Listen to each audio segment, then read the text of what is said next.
Alright, welcome back to Don't Think, Just Charge. I'm Dave, he's Harvey, and we have a special guest this evening. We've got the creator of OPR, it's Tano. Let's get into it.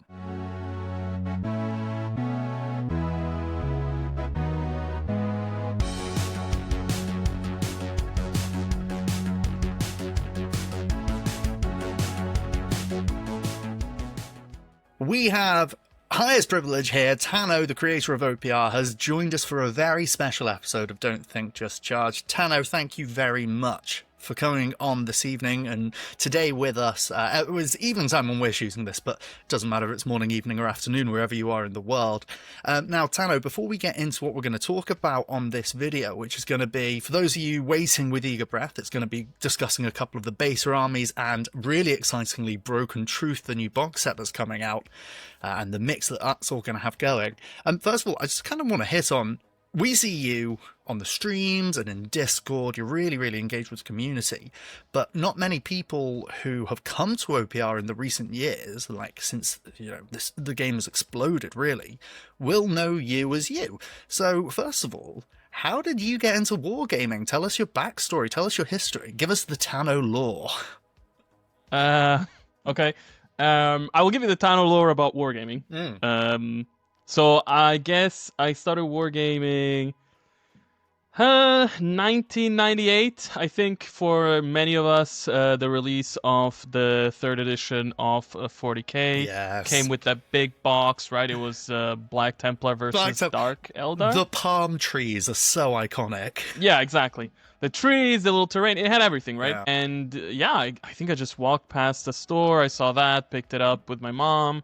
I must have been, I don't know, 9 years old at the time. Yeah, 8, 9, something like that. And then, I played for a while with some friends. There were some friends that were playing in school. Then I remember there were some other friends of mine that were playing Warhammer Fantasy. And I actually picked up some Lizardmen. But then, we were already starting to get into our teens. And so it kind of, partying, going out, girls, all that stuff. And you know how it is. And so, it kind of faded in the background. And then, by the time I was 18, I left. I was living in Germany at the time, and I left for uni. I went to study in Italy. And then, I had completely forgotten about this stuff. Maybe, let's say, the last time I painted some minis at the time was when I was 13 or something like this. And then I went to uni, and then after uni, there was a period where I was basically, I returned home, and I was staying at my mom's, and I was kind of bored, and I went through, old boxes of stuff.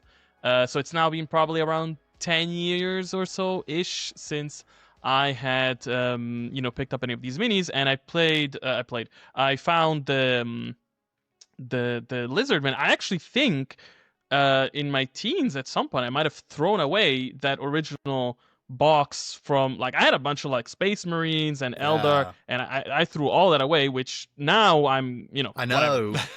Devastated. Yeah, now it breaks my heart. It's heartbreaking, isn't it? Oh, yeah. And then what? I found those minis, and I was like, "Oh, what if I play this again? What if I get into it again?" And then, of course, I saw you need these 1,000 books, 1,000 codexes. You need these big tomes. It's super expensive. It's hard to get into. And then at the time, I was actually on 4chan. There was a board called TG, which is for tabletop games. Yeah. And there were some threads there about 40k and stuff like that. And I remember somebody posted a battle report playing a game called, I think it was a game called Tomorrow's War. Okay. And they played it using 40k minis. And then I, at the time, also got interested in alternative minis games. And I found this other game called Fubar, which is a one-page World War II or modern historic warfare kind of game. Yeah. And I remember I just kind of asked people but what if it was on one page? Yeah. And I tried it, and I put it on one page, and I posted it on 4chan, and it immediately gained traction, And then I started making more threads, and it kept being alive. And then I started a blog, and then it kind of went from there. It at some point it was like, okay, like this is becoming a thing. I completely like diverged it from, you know, the 40k IP, the Warhammer IP, and I was like, okay, like I'm just gonna make my own thing now. And then I think in 2017 ish, I started a Patreon to essentially like make a little bit of money to be able to afford the cover art. Yeah. Because we had no cover art, we had no art, we had no nothing, right? It was literally just a bunch of blank pages with like a title. And then yeah, I got the cover art going, and then some more art, and then it grew and it grew and it grew, and now we're here. That's so cool. So that's the whole the, history. What was the first cover art? Do you remember which one it is? Like the official first cover. So during the times when we were on 4chan, actually there was a bunch of like fans that were like, "Oh, I'll make art for you." So we had a couple of covers, like 4 or 5 covers made by just fans.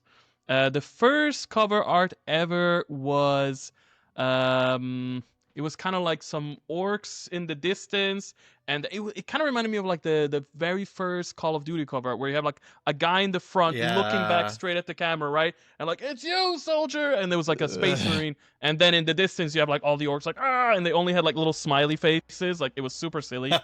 I think that was the first cover art we ever made. And then later, so this was by a guy called Ross? Fuck. I think it was Ross. I forget his name. I'm sorry, Ross. If this is not your name, I'm sorry. I'll find you. Ross Fuck is a strong name. And then later, in 2017, I hired an artist. Fuck, I think his name was Brandon Gillen. I think that's his name.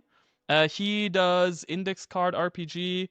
People know him as I don't remember. Hammer, something Hammer. I don't remember. So then I did it with him. And we had this whole art style. I don't know if you guys remember. Like, we had this whole art style that was very like kind of comic booky. Yeah. And then later, you know, we started making more money, hiring better artists. Not better, but like, you know, more in the style that we would expect, and so more expensive, of course. And so then it evolved that way. Yeah.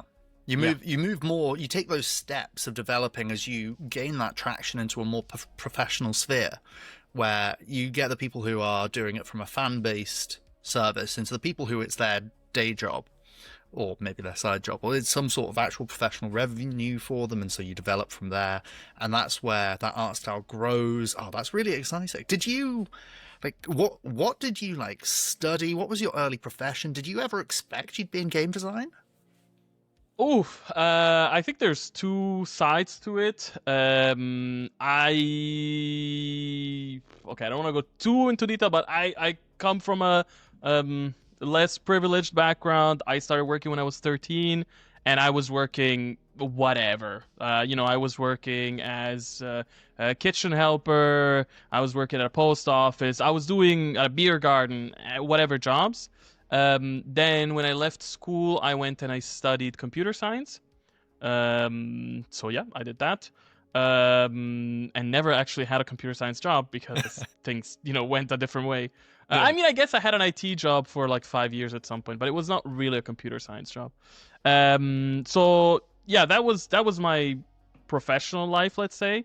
But I always loved game design, and like I remember one of my earliest memories of making a game, I must have been 7 or 8 years old. I remember like I drew kind of like a platforming game on paper, and then like I cut out little characters and you would play by like moving across the paper. And then when I was a bit older, probably around, I don't know, 12, 13, I started to get into modding for video games. Sweet. Yeah. So I was modding at the time a lot of like Call of Duty. I remember I was doing levels for Tomb Raider. Wow, Tomb Raider 4. That was the first one that gave us like the SDK. And then nothing. Like I was modding throughout high school, and then in university I was modding as well. Like I had like a local LAN with some friends, and so they would be like, "Oh, I really love this game." We played this game called. It was kind of like Age of Empires, but it was kind of like mixed between Age of Empires and Civilization. Not Empire Earth. Whatever. Okay. And I was doing modding for that, and so basically I was modding for us. So I've always made games for You've myself always or for like my friends. enjoyed that sphere of doing the design and have Yes. everyone play it, right? Oh, Yes. that's so much And fun. making it and iterating and making it and iterating and Yeah. yeah. Oh, that is brilliant. So you took all of your passion from that and you found those games and then you decided to put them into something going, hey, let's actually do a one-page setting, and then bam, one-page rules was born. And so you start to move from there into where it is now. So tell me, when you were going through that process of starting it out on a 4chan board, like, also how beautifully like early 2000s that is. As a, you said that, you said not r slash, that's me being a redditor now. You said it was on TG. I can just see the green text. That's what my mind just went to immediately. So you started to develop and iterate OPR. What were like the big milestones? What were the points where you went, oh, wow, hold on, this is going to be a big step forward? So you mentioned 2017, the Patreon, things like that. I mean, the first steps was really seeing the engagement on 4chan, like seeing people stick to the thing, because I thought it would be like, just a PDF that I throw out with one page and who cares? I think the first milestone was maybe like more people getting involved and doing art and stuff like that. Then the next milestone, I guess, was doing the blog. Then after that was definitely the Patreon. And then I think the next big milestone really was when I started doing 3D printing. The way that it happened is, so we had the games and we had the cover art for Grimdark Future, and there was this guy. Shout out to the Maker's Cult, Garen, I think is his name. Yeah. Okay, so the guy contacted me. He gave me that, right? He said, "Here, I like you. You know, I like your stuff. Give it to your community. Do whatever." And So awesome. yeah, and I gave it to the community, and people were like, "Ooh, this is really cool." And I was like, "Ooh, okay." Like, there is something happening here. And that was a big milestone because it was just like something clicked. I was like, because you have to understand, like, I spent so many years saving up whatever little money I had to be able to like afford a piece of cover art and then like a piece of interior art and like little things here and there. And my thought was like, you know, the Patreon was tiny. I was maybe making $50 a month. And my thought was like, okay, I'm going to save as much money as I can. And maybe in 10 years from now, I'll be able to do a Kickstarter and do a production run for like a small box set with 10 miniatures. And like, that was, you know, that's what I thought. I had no idea, right? And then yeah, like 3D printing was a thing. And so I gave it to the community. People liked it. So I contacted him and I asked him like, hey, can I, you know, what if I pay you a little bit to make like some models on the weekends? And he was like, sure, I can only make like a very limited amount. And so he made some models. And I think at the time it was like, I don't know, 3 models a month that we were releasing. And still it was starting to gain traction. And then I contacted another guy, Kyoshuneko Miniatures, if you guys know him, and he does fantasy minis. You're name dropping some big names here. Yes. Like Maker's Cult, Kyoshunu. I don't even know if I'm saying that right. Like, I love these creators. This is so cool to hear. Yeah, cool guy actually, and yeah, I basically gave him the same thing. I was like, hey, like, can I give you some money, and then you know we do this thing, and then I did that with them for about a year, and it was growing and growing, and I don't know, about maybe 9 months into this, I kind of realized like, okay, if I want to do something out of this, I need to do like, I need to find someone that can do a proper release. I cannot just rely on people that are doing their own Patreon and they do it on the weekend. Not that their work wasn't good, but it was just like, this is not it. You need that bit more stability, that bit more connection to your creators, right? Yes. And so then at the time I contacted a studio called Ponga Miniatures, and they were like, yeah, sure, let's do it. And then, yeah, September 2020, yes, was the first time we released, you know, the minis in the style that we use now. And that was just like a huge, yeah, that was a huge thing. And then like, yeah, there were other milestones along the way. Like, you know, you have the first convention and then like the first expansion of the team. And then when we first started introducing writers, and then when we started introducing illustrators, and then like there's lots of stuff there. But I think the really big points are like, you know, start, blog, Patreon, 3D minis, and then new style of 3D minis. That's the big ones. Yeah. It's so exciting, and I'm amazed that so we've been playing OPR for a year and a half, maybe. Like, we're quite new as far as things go, and we took to it so quickly. And I love seeing how much it's growing now, and I just can't imagine the growth for the people who've been there the whole time and just loving it and enjoying it, and for you especially, that's got to be. We so still have a exciting. handful of people that have been supporting us every month since we started in 2017. Amazing. That's so cool. Oh, brilliant. So the game as well has changed so much over that time. Yes. I know that what I love and what so many people love seeing, and this is a shout out, by the way, if you're not on the Patreon, join the Patreon. It's a $5. You get access to so many things behind the scene, and one of the things I love seeing is when you're discussing about these rules designs, and obviously as we're building up to the changes that are coming soon, you say, oh yeah, we tried that 8 years ago, and that's in the bin, to give you the don't think just charge approach to it. The game has developed so much. Right now, the way the game is, I appreciate we're about to talk about beta and how much is changing, but what's your favorite part of the game right now? That's such a tough thing to answer, because it's like, for me, it's such a flow state of different things. And honestly, like, I live in the future, because I know all the things that I'm working on that are coming out, now and in 6 months and in 12 months and in 3 years, right? I guess what I really like about the games right now is just like the accessibility. The problem is also, like, I see all the flaws, like I see all the flaws, and so I'm just thinking about, like, this could be better, and that could be better, and that could be better. The accessibility is huge. Yeah. It's massive. Like, that's what got me into it, right? Like, David had been like trying to convince me to come back to Warhammer for years and years and years and years and years, and then I don't even know what it was, but he just one day was like, it's a single page, like, it's just a single page, and they have an Army Maker app, and I'm a sucker for like having a system in front of me that you can play with easily, right? Like, the big thing about Warhammer is, like, back when I played it when I was 13 or whatever, you're writing down all the point costs on a sheet of paper to try and figure out if it adds up to the right amount, right? The Army Forge is just like it's so addictive, right? Like, I mean, I think I have the 5th most army made on the system, so maybe I'm an exception, but yeah, massive. Yeah, we'll go and get the stats. Harvey doesn't delete his army lists; he keeps it there. Everyone is gold. Adam found out Harvey's his Army Forge username by going through it and being like, we've just spoken, and I've just watched you like make 6 lists and post them all in this Discord chat, and this one user who's like 5th has gone up. Yeah, so Harvey likes to make his lists, and yeah, that accessibility is massive. I remember the first game I played with Harvey, it was that pitch. It's 1 page of rules, I'll teach you it in half an hour. And now it's at the point where I did an intro game 2 weeks ago for 2 guys. They're both dads. They don't have time to wargame in full.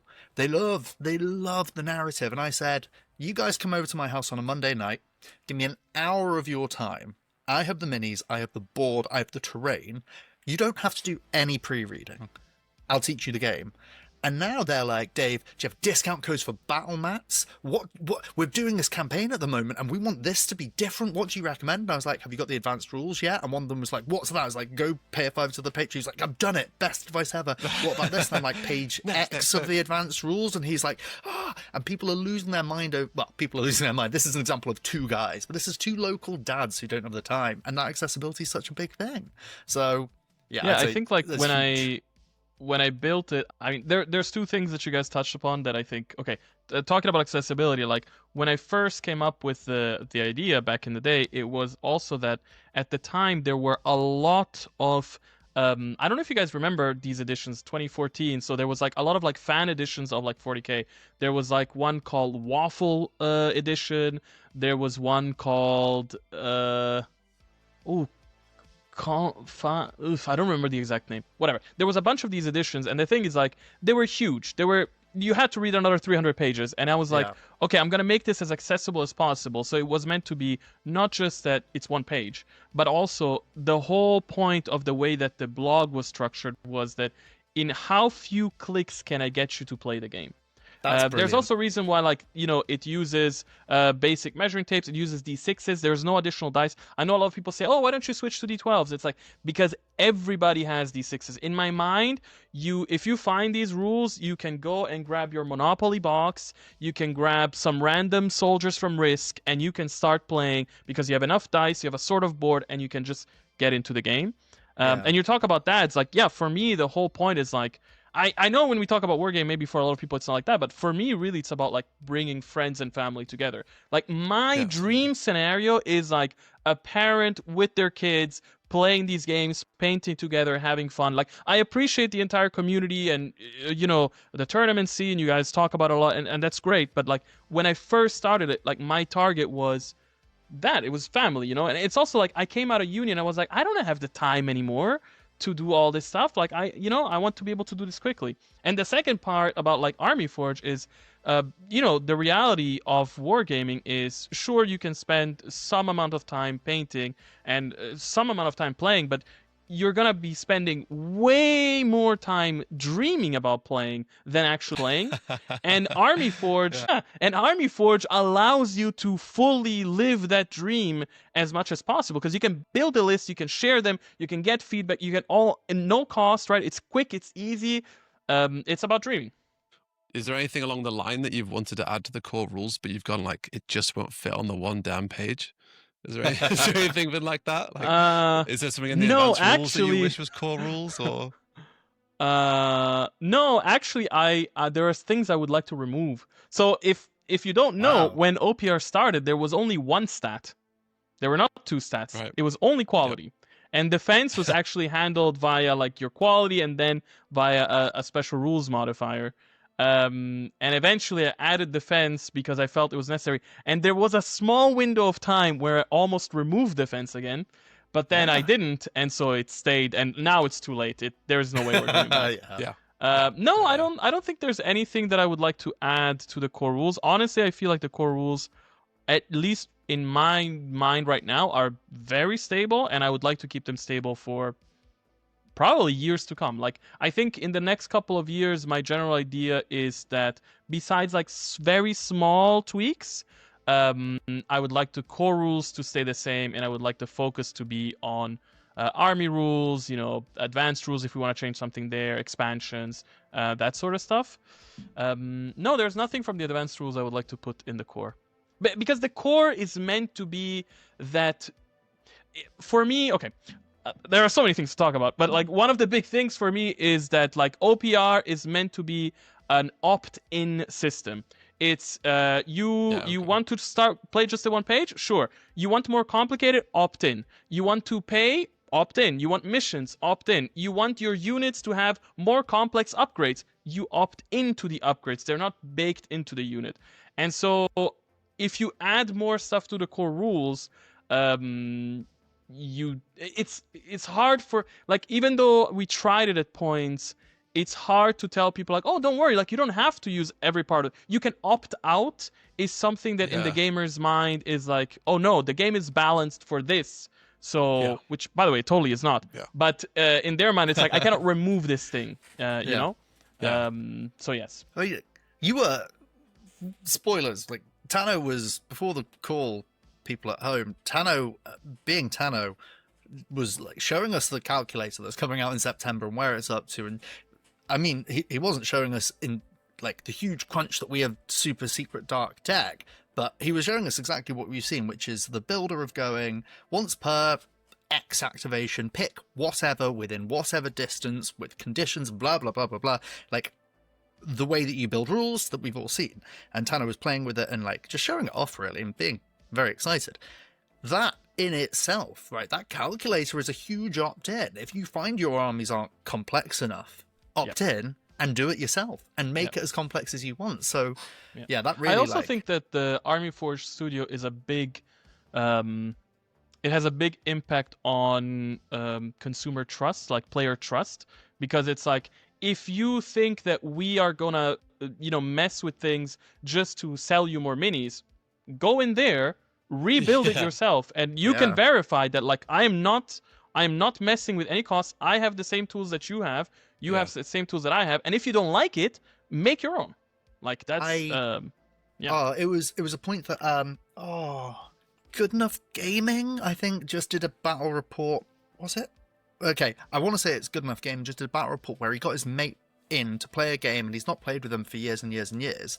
And that was a point in the game that the guy was like saying, oh my god, you can see that everything is hard calced. It's not that someone's there going, oh, this is about this and wave a magic wand.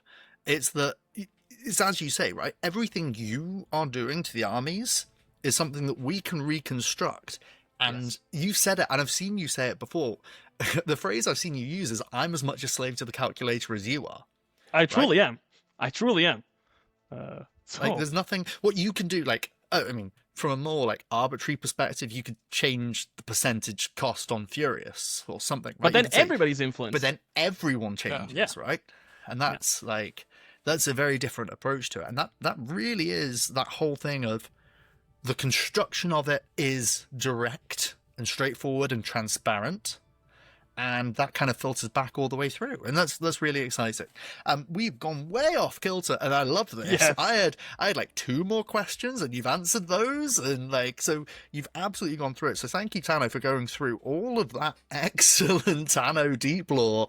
That is brilliant. That could be a video in itself, but we're gonna keep going. We're gonna keep going because on our minds are a lot of things. Okay. We don't do short. I was not expecting a super short video, let's be honest. I was making a joke before we started recording. People at home, my wife will say to me, hey, you're recording with Harvey tonight, how long will it be? And I'll be like, we're in Starhost, that's 2 hours. And my wife will say, great, I'll see you in the morning, because she knows it'll be a long video no matter what, because we'll just get going.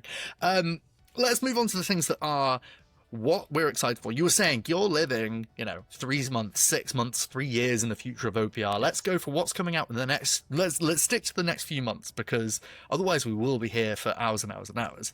There are 2 things really approaching so quick and fast in the next few weeks from the point this video is coming out. One is version 3.5. And probably before that, I think, if my understanding of the timelines is correct, is Broken Truth. OPR's first hard print box set is massively exciting. What I want to do first is talk about the rework a little bit, and then a bit of Broken Truth, and then for those of you at home who are skipping ahead to the chapters, spoiler alert, you can find that all out, but then we'll bring the 2 in together in a really exciting way. Version 3.5. So a little while ago, you shifted from quarterly bigger updates to an annual update, which seems to have been well received. You've got the quarterly minor updates now. So we're approaching 3.5. You've said publicly you don't consider it. It isn't going to be a massive update. The core rules are very stable at the moment. Yes. But what we're approaching now is the armies. So we're coming to the army rework. Now, what was your aim for the army rework? Okay, so let me talk about V3.5 as a whole. So I guess the first question, yes, it's why, right? That's always the question. I have a saying that I've developed lately, which is I don't really design games. I apply community feedback. Because pretty much every update that we do, besides some specific things, but like generally speaking, every update we do is based on community feedback. So the idea of V3.5 started essentially with some of the feedback that we've been getting for many years now is that a lot of armies, you play OPR, it's cool, it's fun, but as you start exploring more and more armies, you kind of realize that a lot of the armies are very samey. Like, there's many reasons why it's become like this, and that's a whole other video, let's be honest. But yes, so people are like, hey, the armies kind of like feel the same. Sure, they have units that have a couple of different like quality costs or whatever, but it's like 1 unit of warriors in this army with spears is the same as a unit of warriors with spears in this other army. And so that's one of the things that we wanted to tackle, which is like, how do we make sure that the armies feel more distinct between each other, more flavorful, more enjoyable, more unique. But the other part also is that we get a lot of comments that some armies feel like they get way more love than others. And Okay. it's true, like you see some armies that have like a nice spread of heroes, some cool army rules, they have some bonuses, they have some cool spells, they have like a bunch of really cool stuff. And then you see some other armies where it's like they get nothing. They're just kind of there. And of course, like this is a legacy problem coming from the many years of like slowly updating the games. And so essentially at some point I sat down and I was like, okay, this started more than a year ago by now. But I sat down and I kind of said like, okay, if I wanna do this, it has to happen for all armies at the same time. It needs to be a systematic change across all the armies and all the games. It cannot be a small piecemeal addition, because else you're constantly leaving someone behind, and then you're developing different ideas, and then like it becomes a mess. So this is the why. Now you mentioned something which is like the core rule changes. So yes, we are not planning to change any of the core rules per se. There are some rules names that are changing. So generally speaking, also as an effort to make army creation for fans easier and more enjoyable, we are generally renaming a bunch of rules to make them a little bit more generic so that they're more usable across different model lines and different things, but also so that it's easier to switch from one army to the other and not be like, oh, what does this guy have? Oh, he has this rule. And then it's like, what? I've never heard of that rule. And then you explain and you're like, oh, so it's basically like this other rule? Oh, yeah, let me check that. Yeah, that's like that rule. And it's like, no, like the rule is Furious. Everybody calls it Furious. We're using Furious, right? Yep. If the rule is Slayer, it should be Slayer. It should not be Slayer and then Monster Hunter and then Hunter of Monsters and then Beast Hunter and then, so it's Slayer, right? That's the idea there. In terms of the core rules... Sorry, this is a huge thing. Like, we've... In my local regional community at the moment, there's people talking about doing a 3rd edition 40k day event where you take the core rulebook from it, which had all the armies, and play it. And then people are saying, oh, can we bring in all the codexes and all the additional rules? And me being, I'm probably not even going to get to go to this, but that was exciting. So I got involved in the chat and I was saying, if I could go to this, I'd say I want it actually just to be the rulebook, because I don't want to read all the other codexes to learn all the armies from 1998 through to 2006, 7, 8, whenever 4th dropped. Like, there's a big period of reading all the rules there. And we keep threatening our viewers with saying we will do a how to evaluate your opponent's army list video one day. One day it will happen. But that is what's great about OPR. And like, I was even thinking about this because we've got this event coming up about, like, I'm comfortable in my abilities to pick up my opponent's PDF print off of their army and go, yeah, I know what all this does. Like, I may have never seen it before. You can rename it. Like, one of the guys we play with, Jacques at UKGE, had named all of his units, and even then I could pick up his list and go, I know what all this does. And like, so from what you're saying, you're making that even more pure and even more accessible, which is cool. But yeah, so in the core rules, otherwise, nothing is changing. I think we might be modifying 1 or 2 special rules, but that's it. The way you play the game is staying the same. We might change, like one of the things that I want to do is I want to change some of the language around like seizing and controlling objectives, just to be clearer. Yeah. So again, it's just clarifying things, making things more understandable and stuff like that. So then in terms of the armies, so the armies are changing in what I call like the big 7. So there's like 7 ways that every army is changing. So let me see if I remember all the ways. Number 1 is every... Hold on, let's get one with all's list up. It's in the Discord. So number 1 is every army gets an army special rule, which is a rule that's going to be present on like 99% of the units. If you play something like, say, Blessed Sisters right now, it's your Devout, right? Every unit has Devout. Second is an army combo, so something that combos with the special rules and basically enhances it or, goes well with it. An example here is if you're playing Saurians or Saurian Starhost, you have Predator. Well, if you have Primal Roar, it increases the chances of proccing your Predator. So that's the type of thing.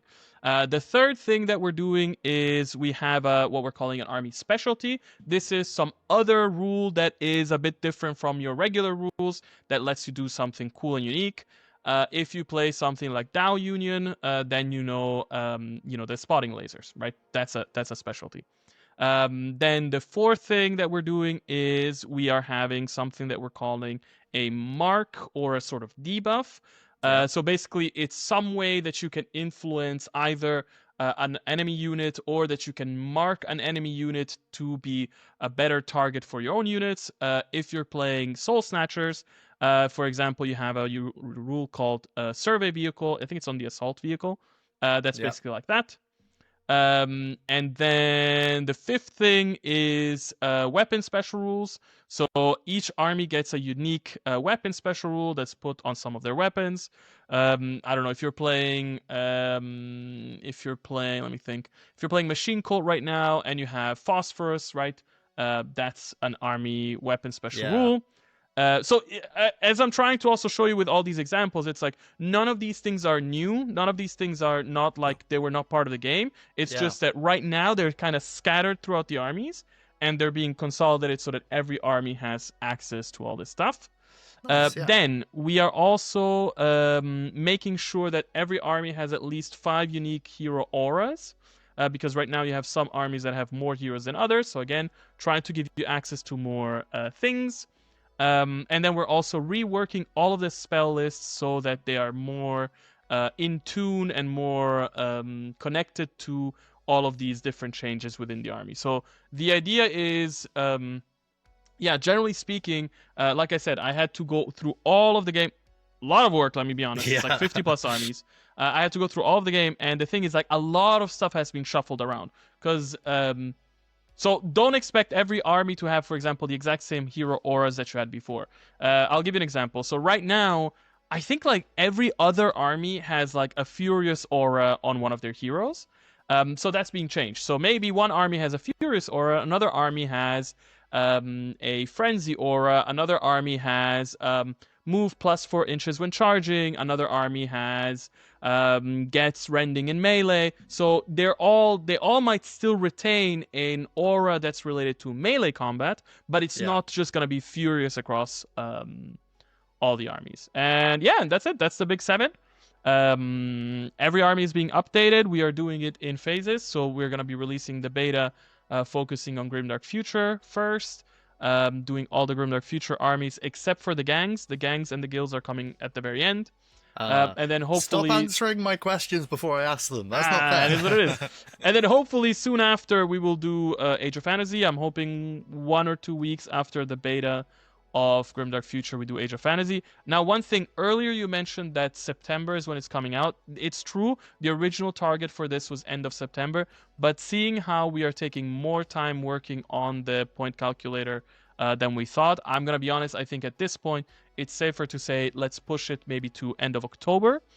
This is not an official announcement. I'm not 100% sure yet, but it might be better to be like, hey, let's do it. Let's give it 1 more month. I was going to suggest, let's just stamp that out and censor it with a big when it's ready, like the classic I mean, sticker it's okay. It's okay that people know. But yes, my general idea is it's going to probably be end of October. And what else? I mean, nothing like that's really Quest cool. is getting a huge update.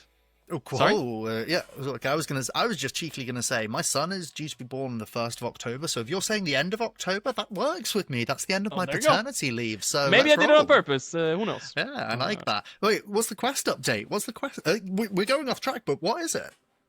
Quest. Quest is getting a big update in terms of the balancing of it and just generally the way it works. I think right now the game is. It's still pretty new for OPR standards. It's only been out for like about a year and something. I think it started. Already? Wow. Yeah, it was April 2024. So a year and 4 months. And I think the game still needs to properly find its footing.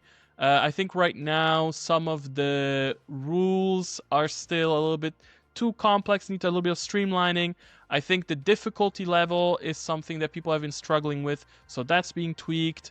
In Quest, for example, you go around and you collect treasure markers. I think right now the balance of treasure markers is a bit off, where I feel like players are a bit too hesitant to go for treasure.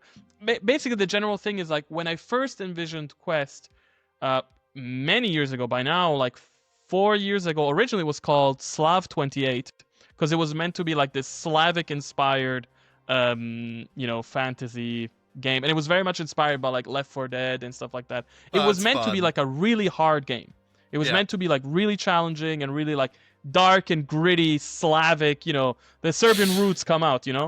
And then over time, I realized that like what people really wanted is more like a hack and slash and let's be heroes and mow down waves of Yeah. enemies and stuff like that. And then again, opt in. If people want to crank up that difficulty, we will allow them to crank it up.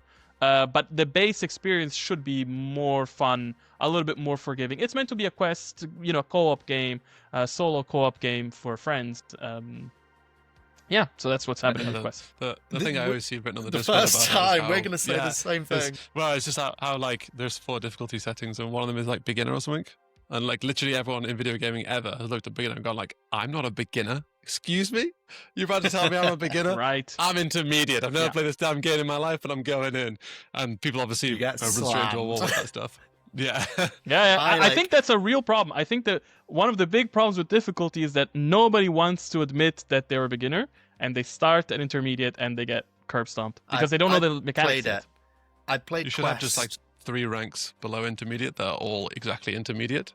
And they just Yeah. you click the buttons and it doesn't Maybe. change anything about it, right? Just so you'll have the illusion of being better than they are. Yeah, I've Maybe. played Quest a few times. I'd say 80% of the time I played on beginner because when I go up a level, I'm like, nope, this just isn't. I'm too much of a Wind that loot back in. goblin. Those treasure markers, I'm like, I can finish this game. I can leave the board, but there are 3 treasure markers in the other quarter, and I'm going. Oh, I'm dead. I've wiped. Okay, that's game over.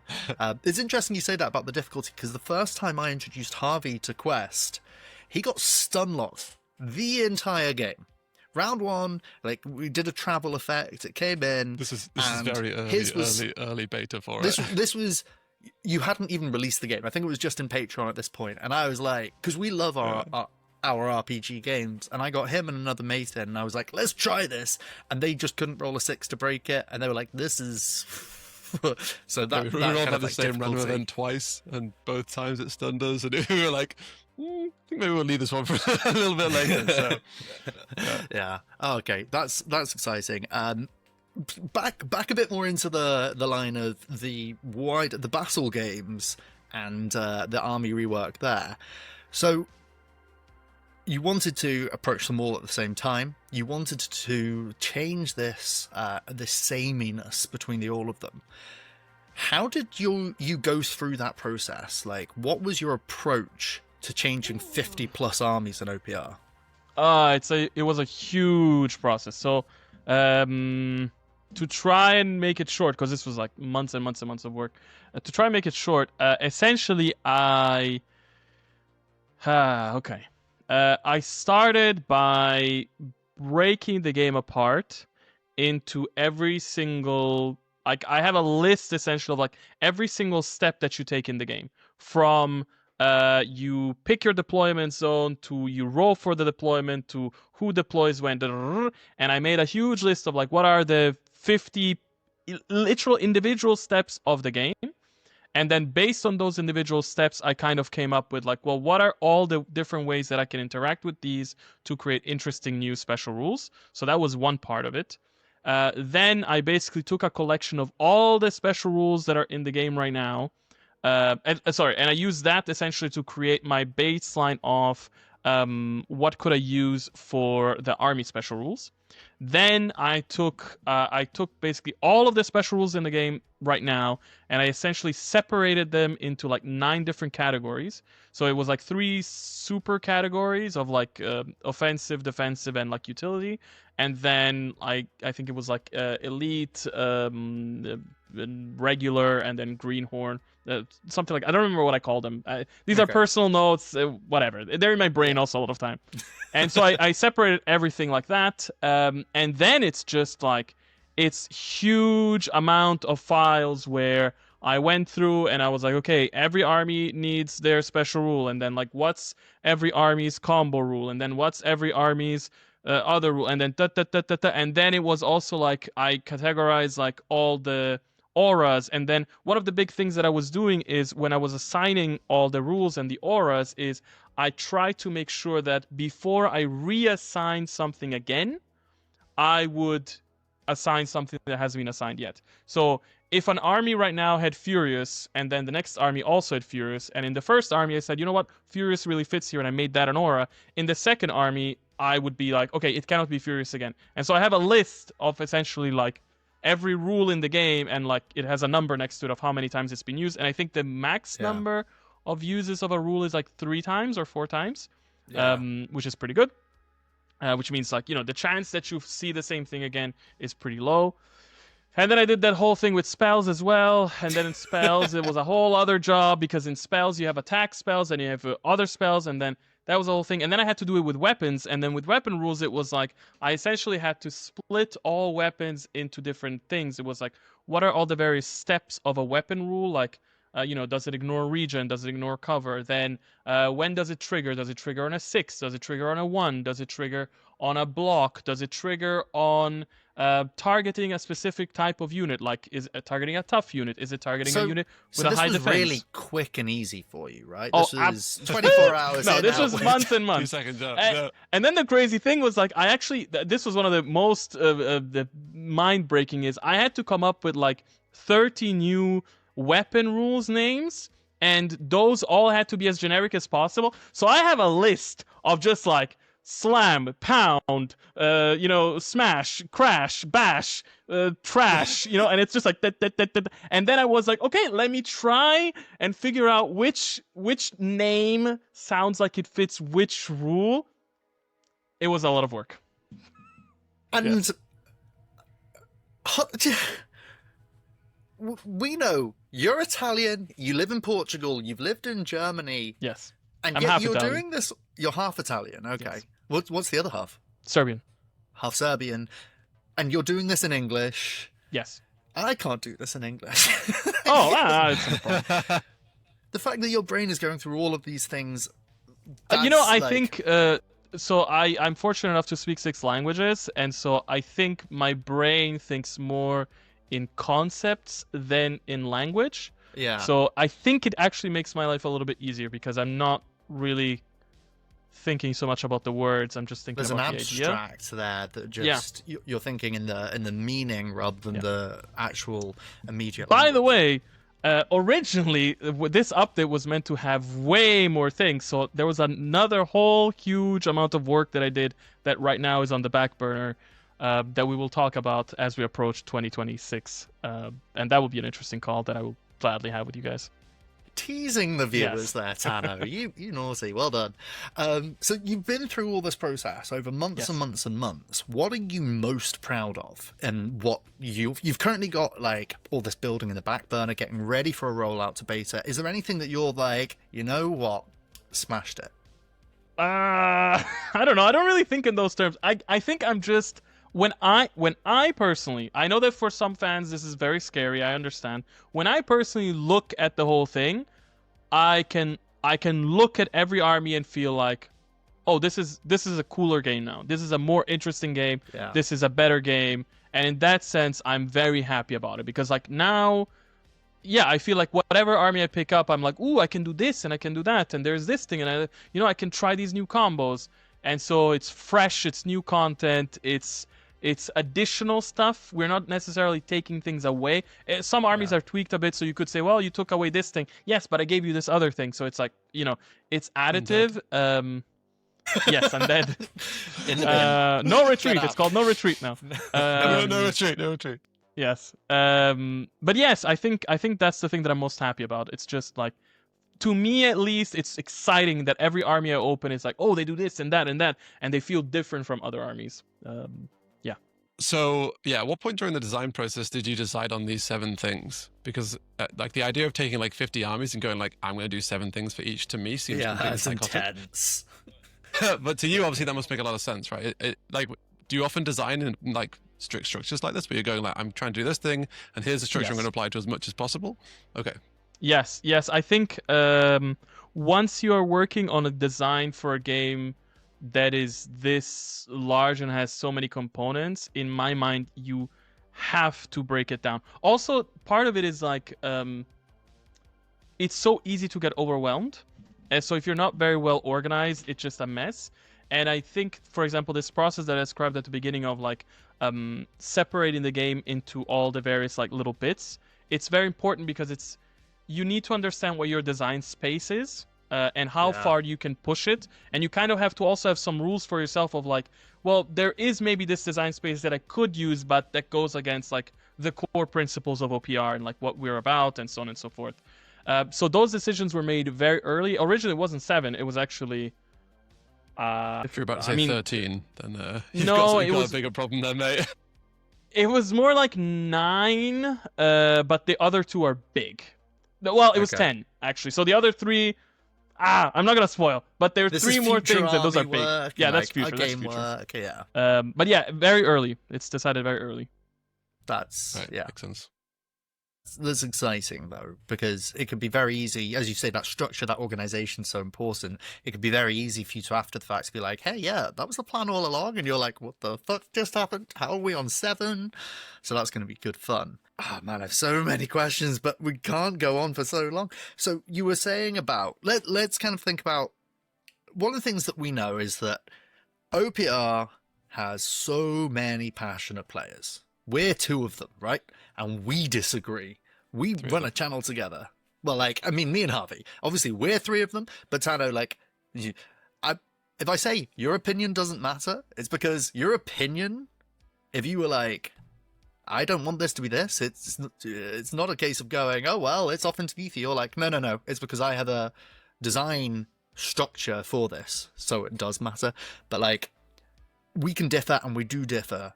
And all we generate then is conversation. And we know that conversation in OPR can get intense. The players get passionate. Yeah. So what in the upcoming work, in the upcoming patch, do you think is going to cause the most... I'm going to use the word. I'm going to say, what do you think is going to cause the most controversy? I think it's just like there are some people that will fundamentally dislike... some of the changes. I mean, that's very broad, but it's like, I think there are some people that are going to be like, why is this my army-wide rule? I didn't think that this was a defensive army and you made it defensive. Or somebody might be like, I used to have undead on my entire army. Why is it gone? Yeah. Or, it's this type of stuff. I can imagine. Or like, oh, I used to have these auras and now I don't have this aura anymore. Or I used to have this spell and now I don't have this spell anymore. So it's change, right? For some people, change will just be a problem, and I can understand. But I think when you look at the overall health of the entire game, it's better, and you'll get used to it. I know this might sound a little arrogant, but it's like every year we come to these big changes, and before the change, everybody's like, please don't touch the game. It's in a perfect state. But last year, you told me the same. And the year before, you told me the same. And if we go back 10 years, you could say, well, the first version was incredible. But it's just not the truth. It's just, things get updated and it's going to be fine. Things get updated and it's going to be fine is such a good mantra. Like, keep going, it will be okay. I got told... I agree with that. I'm going to be straight and balanced feedback complaining about how defense shouldn't exist. Hey, Tano, have you ever considered get rid of defense? Like, have you ever done this?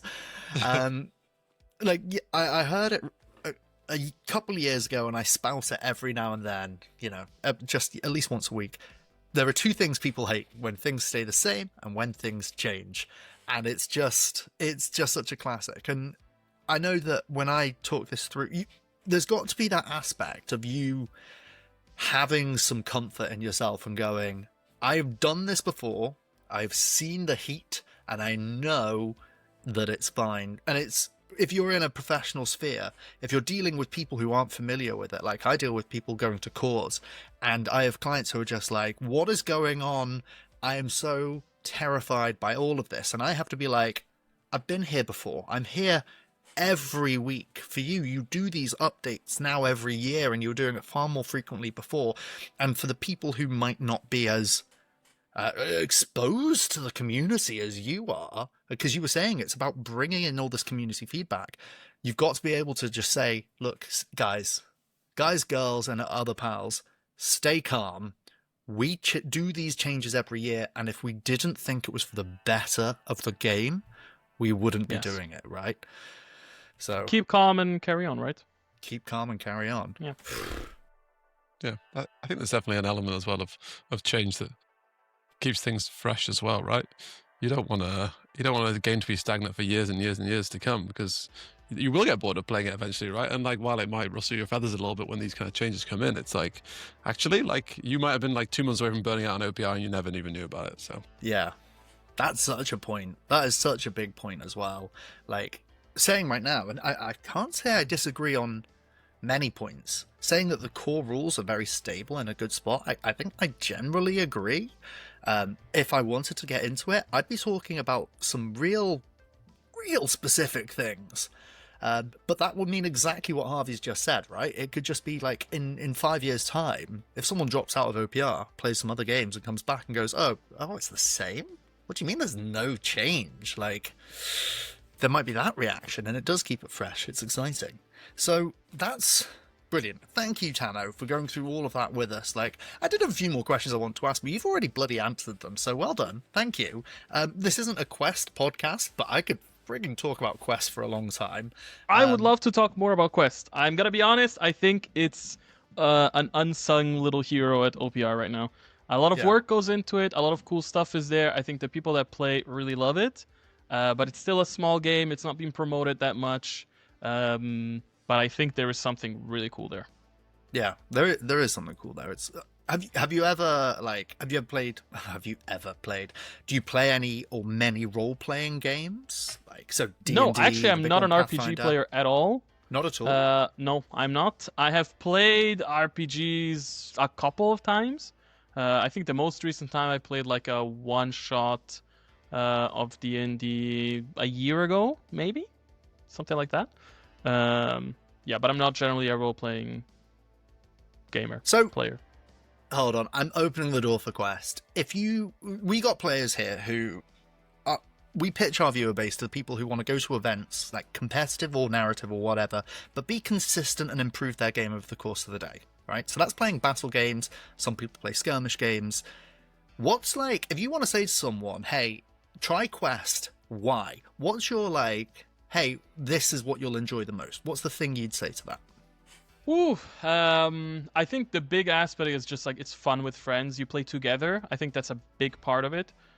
Solo co-op, for me, that's the core of what makes it fun. Already just there, because I think like for a lot of people, wargaming is like, I don't want to fight my friends. I know that, you guys play competitive, so you love to fight your friends, right? But like for a lot of people, it's like, I don't want to fight my friends. I want to play with my kids. I don't want to play against my kids, for example, right? Look, I say this all the time, right? Like, so my wife and I get friends around, we play board games, and it's one of the reasons why I'll pitch like RPGs and D&D. It's because we are playing together, and I'm usually the DM. I'm usually the guy running the game, and I will make it very clear to the people who I'm playing with for the first time. It's like, I run the baddies. I am not your enemy, though. We're all playing a board game together here. And what you've said, you even said a line that I steal, which is I'd rather play with someone than against them. And it's, great. Brilliant. Big pitch there. Fantastic. Now, one of the parts of that, which is a good part of OPR, is the ability to pick up a game and play it together. And with that in mind, let's just take a minute and focus on something in particular for OPR that we've spoken about already. Coming out in the next, I don't know if a release date has been announced yet. I'm not asking September. You to. In September is a game that looks like exactly that. You get it on the day, you unpack it, and you can play it together in a day. Admittedly against each other, but we are talking about Broken Truth here. The upcoming first ever physical release for OPR. Tano. Technically not, but it's the first big thing. Yes. First big thing. Well, first time OPR, I think, is printing minis, producing, not just printing, producing minis and putting them on shelves to sell. Yes. Like, how did we get here? It's been a long process. So I'm gonna say about 4 or 5 years ago, we were approached by a couple of companies to do print of demand print on demand for our minis, and we did that for a while, and it was okay. There were some issues, but overall, let's say it was okay.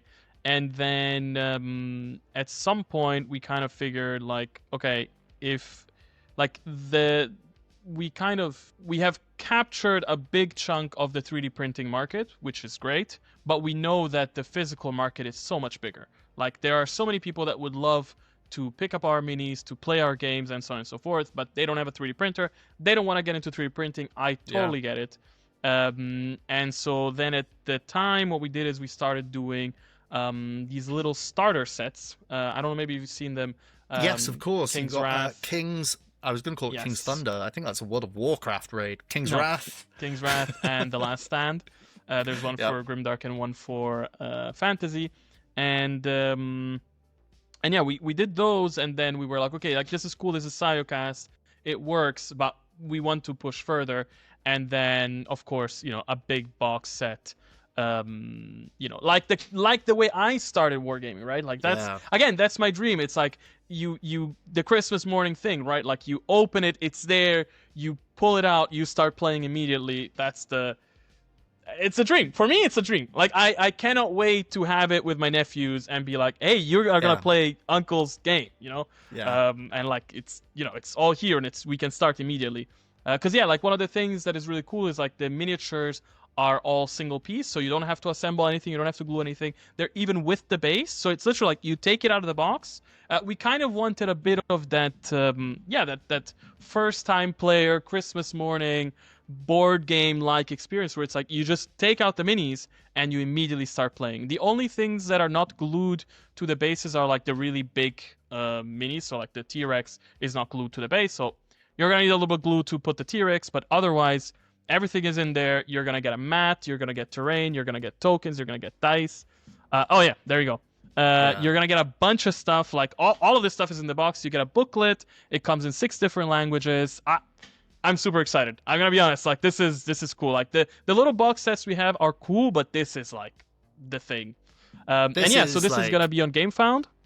Yeah, I've been following this on GameFound as we've been going through, and I love getting all the little updates as they're approaching. And then when we were setting up for this call, and I was sent like a couple of images, this one here that I've pulled up now was the one that I was like, yeah, obviously you've got the cover art in the background and all the tokens, things laid out on the side, but it's that pitch at that point about like, hey, you want to play OPR? I've never played OPR before. Here's a box, learn to play OPR. Oh man, this looks like a lot of work. No, literally, roll out the mat, put the terrain up, put the minis down, let's play.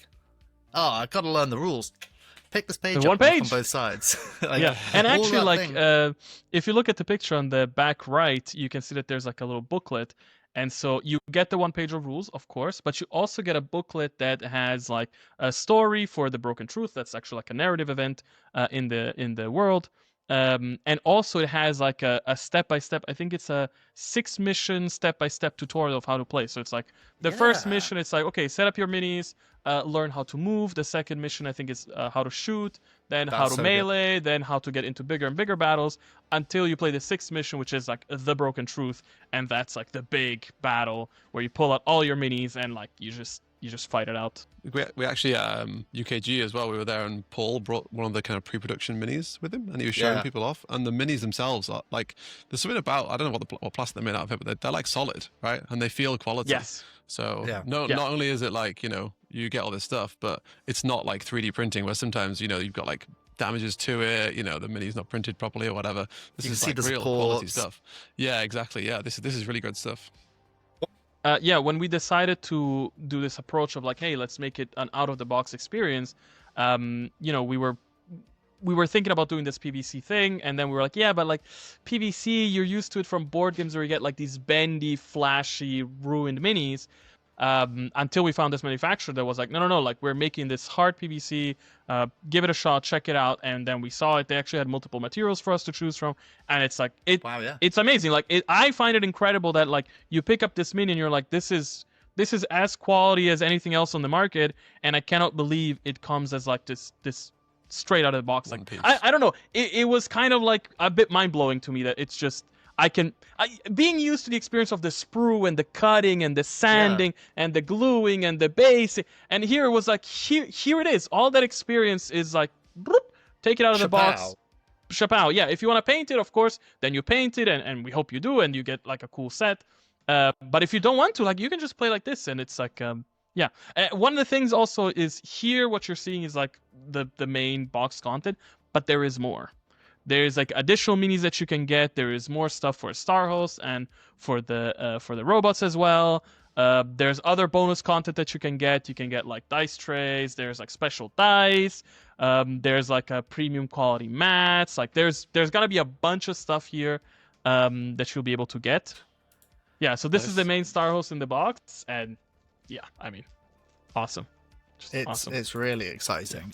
Like, yeah, there we go. It's so cool. I also love I'm a sucker for a good box art paint scheme, and like, yeah, these guys, this is really exciting for me. I still remember, like, that's such a good point about UKGE. I'd forgotten that we'd seen them, and one of the things actually now you've said that is standing out to me is Andy at Spymaster Gaming. He was with us, and I picked up, Paul passed it to me, and I went, that's good shit, and I passed it to Andy. He is a critic, right? He will want to properly analyze and look at something, and he'll tell you his opinion. If he has a criticism, he's not attacking you.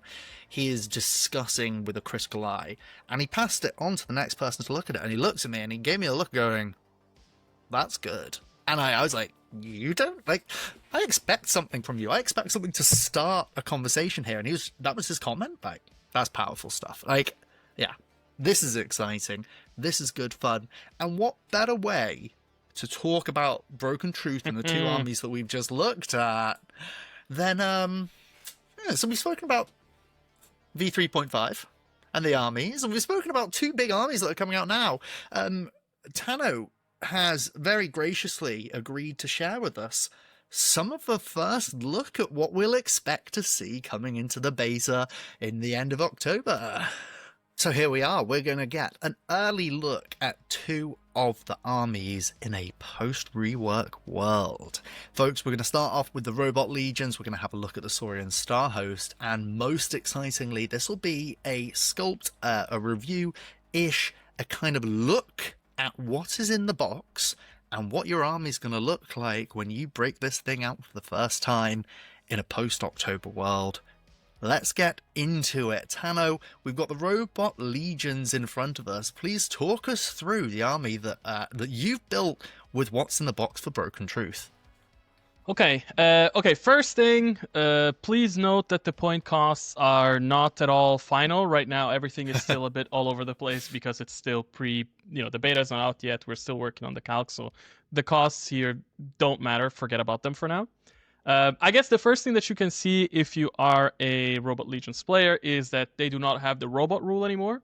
As part of the V3.5 update, we have decided to remove certain things from army-wide rules, and undead/robot has been removed. There's also another thing there, which is that with the whole idea of like genericizing the rules names, we don't want to have names for rules that imply a certain type of unit. So because one of the problem is like when you have a rule called robot, well, as an army builder, as an army creator, you'll feel like, oh, every time I make a robot, I must use the robot rule because that defines a robot, and we wanted to get rid of that notion. So yes, army-wide robot has been removed, so that's gone. This, of course, makes all of your units a little bit cheaper. Also, we have changed self-repair. So one of the things about the update is that we wanted to make sure that all of the army rules are a little bit conditional. So the idea here is that by having every army rule be a little bit conditional, it nudges you towards different styles of gameplay. And so it further adds to this thing of like the armies feeling a bit more unique and playing a little bit different. So the big thing for the Robot Legions is that restoration is their army special rule. What does it do? So when the unit takes wounds, okay, if you take less wounds than it would take to fully destroy you. You roll 1 die per wound. On a 6+, it's ignored. So yeah, what it means is that it's kind of like self-repair, but it's a bit conditional because as they take more wounds, it's more likely that you've dealt enough wounds to destroy them, and so then they will not be able to use it. But here's a little caveat. So as we know, these type of ignore wounds effects ignore regeneration, ignore all those type of things. So what they get is you get it both in your Forged Spider from the box and your Tripod Walker, is you get your Repair Nanobots. And what do? They give you the Supreme Restoration buff. So what is Supreme Restoration? Basically, oh, hold on.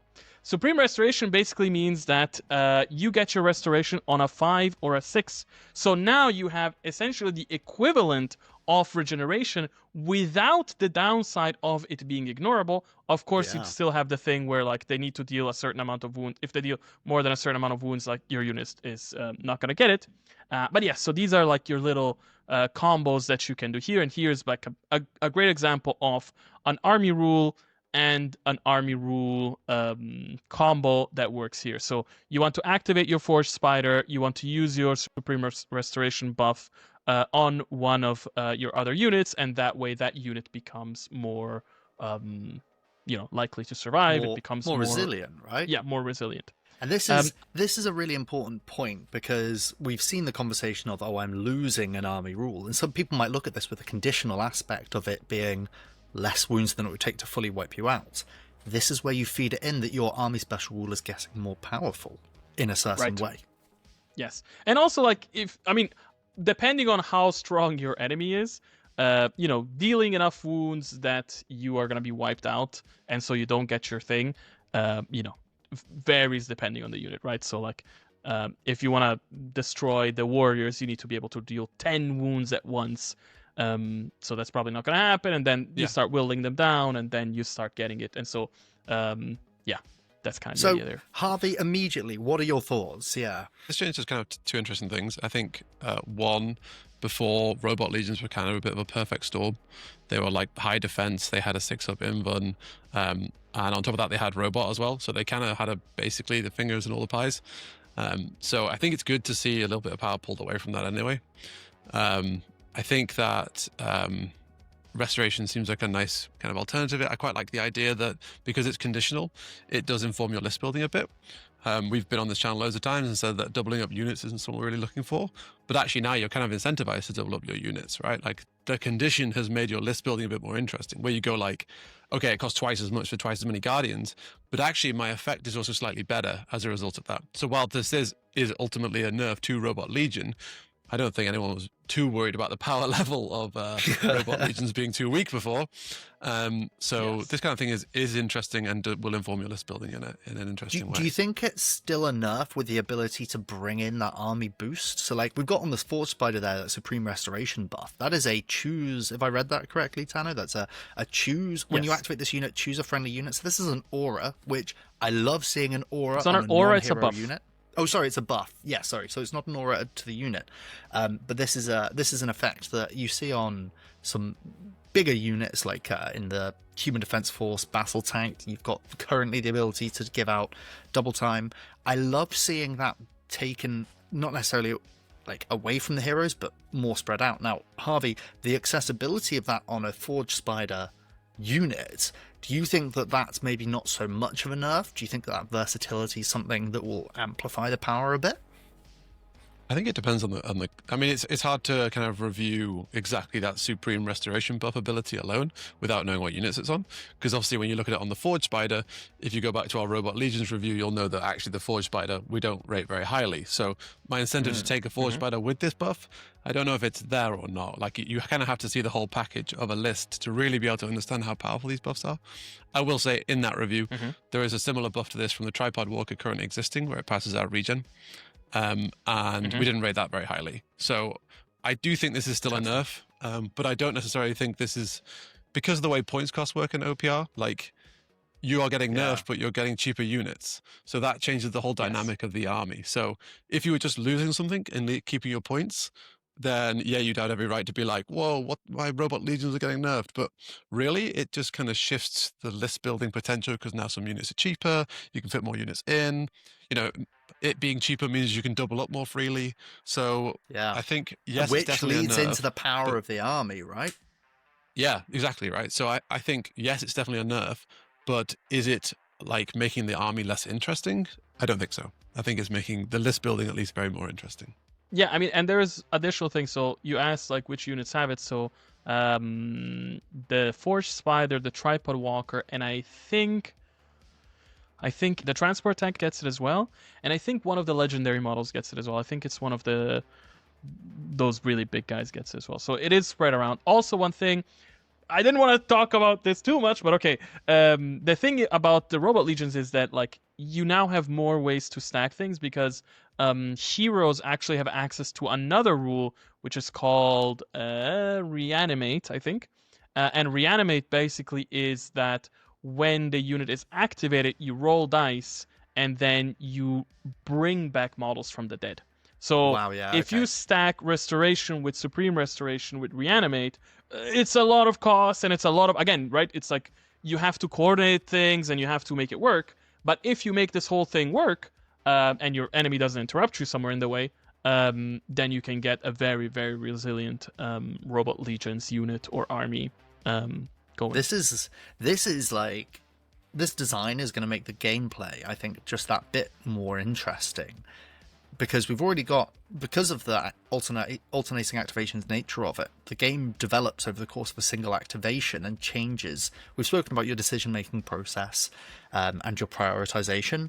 That in itself is going to make reprioritizing on an activation-by-activation basis really quite impactful. So that's yeah, and exciting. generally speaking, like if anyone out there is designing a game that has alternating activations, every time you can have a rule that is activated when a unit activates, it becomes a whole thing because it means that now activation priority is more important in the game, and it changes completely the dynamic of the game.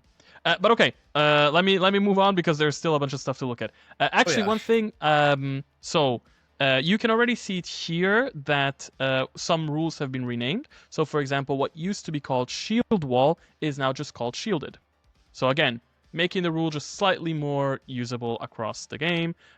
Poison is now called Bane, again, making it more usable. You know, this type of stuff. Lock-on is now called Unstoppable, and it's actually changing a little bit. But okay, let's not get into that. Ooh, can we touch on that one? So basically, Lock-on is changing to Unstoppable for two reasons. Number one, I like the idea that it becomes a rule that can be used for melee weapons as well.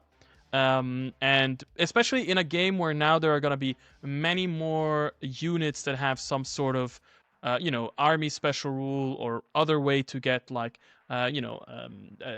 stealth, or a rule called Shrouded, which is basically like the current dodge. It's going to become Shrouded. And all these type of like buffs and debuffs. And essentially the idea of Lock-on changing to Unstoppable is that it becomes like, it's like a vanilla. The idea is that it becomes like a vanilla check. So unstoppable weapons ignore all negative modifiers to themselves, right? So you cannot negatively modify them. And they ignore all positive modifiers on the target, so they cannot get any special stuff.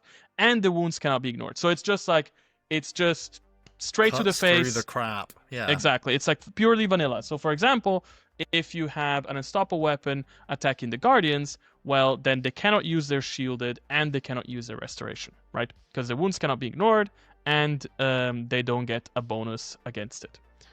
So yeah, this is how Lock-on / Unstoppable is changing. We're actually also modifying how Aircraft is working tiny bit. Basically, we're removing the -1 to hit on Aircraft. And then so many things. That like, but okay, there's hold gonna on. be so much context. Sorry. Anyway, I've derailed everything. This bit isn't my show at all. But like that context is huge. Like there's gonna be so much to talk about. Yeah, you'll be able to make videos for many years to come if you want, going over all the 50+ armies. But okay, one more thing that I wanted to talk about here before we take a look at the spells is Fracture. So we have decided to remove army-wide rending, let's say. Like there's armies that currently have rending on like almost every weapon, like every basic weapon that they have. This is mainly like the elves and the robots and stuff like that. And the problem with that is it essentially makes it so that you have an entire army that just ignores regen. Same thing with poison, which is now called Bane. We've removed it as an army-wide rule, and they've all been changed to these faction-specific weapon rules. So, for example, only the robot legions in Grimdark Future get the fracture rule. Fracture rule, pretty simple.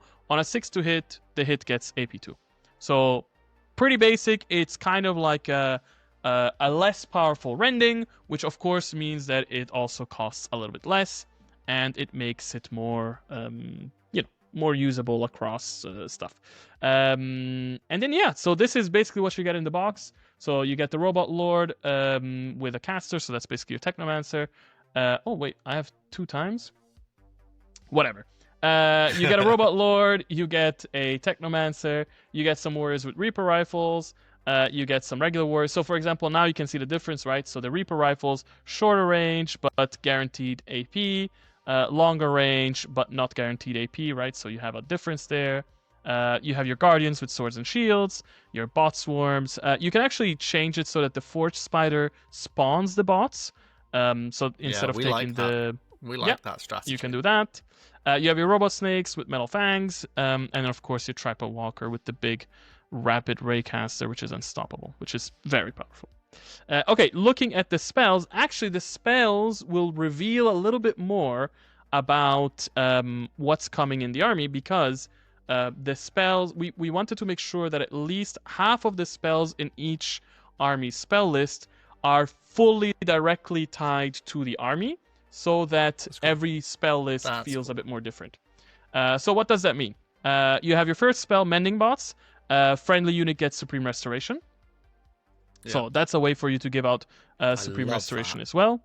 Then you have your Gauss bots, which have the Fracture rule, right? So again, this is an army-specific rule. So 2 hits with Fracture. Some of this text, of course, needs to be updated. The way it's going to work for a spell is if you deal 2 hits with Fracture, you roll as many dice as hits to see if you roll a 6 for it to trigger. Then you have the Triangulation bots, which basically is like a mark. That's what we call a mark. So basically, you pick 2 enemy units within 18 inches, and then friendly units get interact when shooting against them. So that's a great way to be like, okay, you see, some units that are hiding behind a mountain. Well, great. I'm just gonna give my units indirect, and we're gonna shoot through the mountain, or above the mountain theoretically, and get you. Then we have precision bots. This is basically kind of like a sniper thing. So pick 1 model. It takes 4 hits with AP1. We have the inspiring bots. So one of the things that we said is like, I don't know if I mentioned it before, but like one of the things in general that I wanted to do with this update is like, sure, I want to remove certain things from army-wide rules. For example, undead, in this case robot, but I want to still give you access to them in some way. So actually, your robot heroes can buy No Retreat as No Retreat is a new name for a robot, right?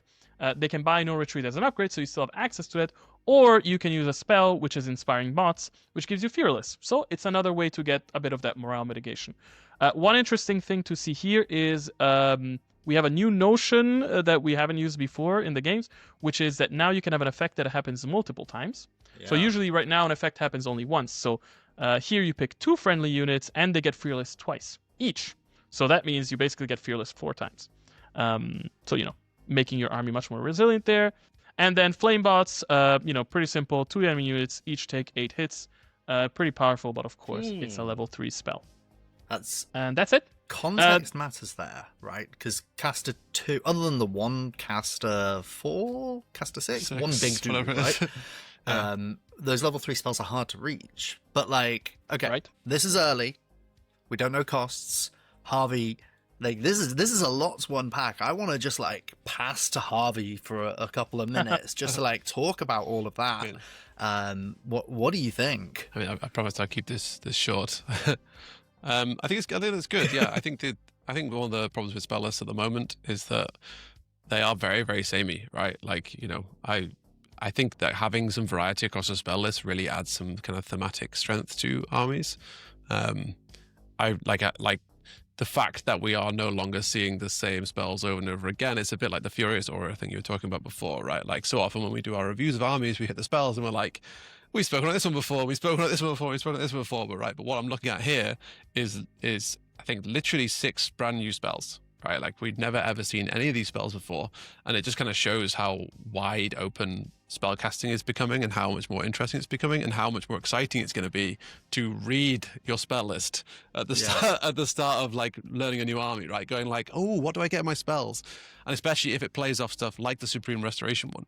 It's like, oh, you're already learning some stuff about the themes of your army and how you can play off each other. And I think like casters being that kind of like supporting role that support the thing you're trying to do already makes them even more exciting, right? We often talk about how like effects that are good for the army make good spells for them, and then if you've got an army that doesn't benefit from that effect, then the effect kind of sucks, whereas this is very specific to your army, so you're not going to be able to really go that far wrong with casting, and it's just going to feel thematic and fun, and you're not going to both be casting the same spells. So yeah, big fan of this style of update.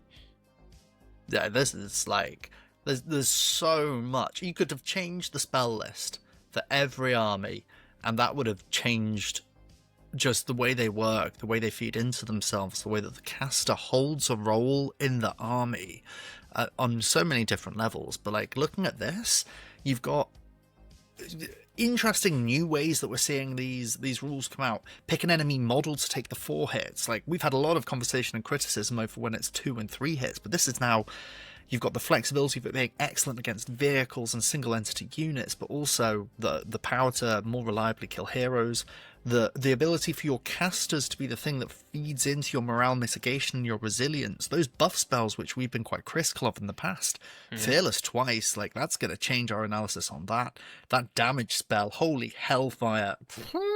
I'm excited for that, baby. But then just seeing at level 1, your army boost, your caster. We spoke about how it was on, how the Supreme Restoration was on the transport tank, on the Forge Spider, and something else. Seeing it on a caster, that's an extra hidden layer of my army plays with my army. My units aren't standalone anymore. Like, oh my god, Tano, you weren't kidding when you said you've given us so much shit to I'm talk telling you, about. it's exciting. I understand people that are a little bit wary of change, but this is gonna be cool. This is gonna be very cool. Be cool. Right, keep going. Talk more. Okay, let's talk about Starhost. So, when it comes to the Starhost, fortunately or unfortunately, depending on how you see it, they are not changing as much as other armies because they were already a very solid army. So, one of the main things for Starhost is the Predator rule. So, Predator has now become an army-wide rule. So, you will now see it on Geckos, for example. Before, Fearless was kind of regarded to be the army-wide rule.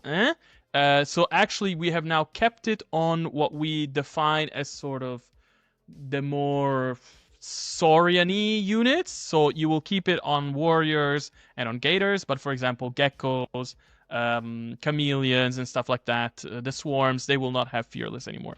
Instead, everybody has predator. So predator, as we know and love, for each unmodified roll of 6 to hit, you deal +1 extra attack. Now, one thing that we're experimenting with right now is the idea that we're removing the cap on this triggering itself. So before it was like the new attack that you roll cannot trigger a new attack, and we're experimenting with it being able to trigger a new attack. This is because it needs to be balanced against rules that on a 6 just deal an extra hit, right? So there are rules that, for example, well, you know now a rule called shooty, right? So shooty is like you roll on a 6, it's just an extra hit, awesome. Predator, it's just kind of a suckier shooty because it's like on a 6, you don't get an extra hit. No, you need to roll again, so now there's another chance you miss. So the idea here is that, like, okay, even though the chance is low that you keep re-triggering it multiple times, we want to give you that chance there to kind of balance the odds again.